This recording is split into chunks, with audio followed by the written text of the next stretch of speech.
أعوذ بالله من الشيطان الرجيم. مثلهم كمثل الذي استوقد نارا فلما أضاءت ما حوله ذهب الله بنورهم وتركهم في ظلمات لا يبصرون صم بكم عمي فهم لا يرجعون أو كصيب من السماء فيه ظلمات ورعد وبرق يجعلون أصابعهم في آذانهم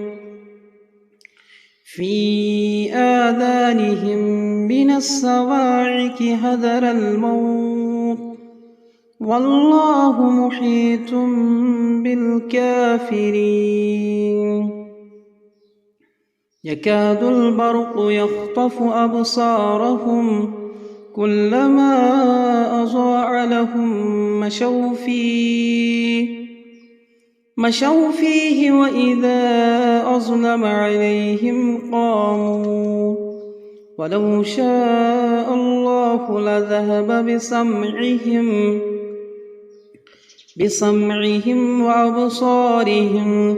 إن الله على كل شيء قدير يا أيها الناس اعبدوا ربكم الذي خلقكم والذين من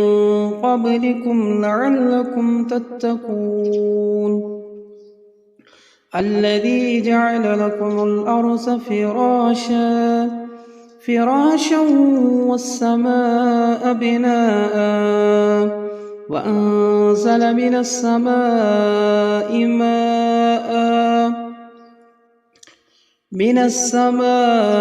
ماء فأخرج به من الثمرات رزقا لكم فلا تجعلوا لله أندادا وأنتم تعلمون وإن كنتم في ريب مما نزلنا على عبدنا فأتوا بسورة من مثله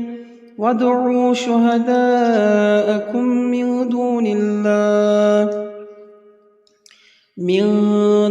الله إن كنتم صادقين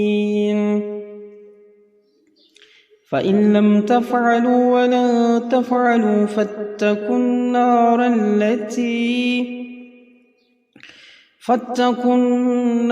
التي وقودها الناس والحجارة أعدت للكافرين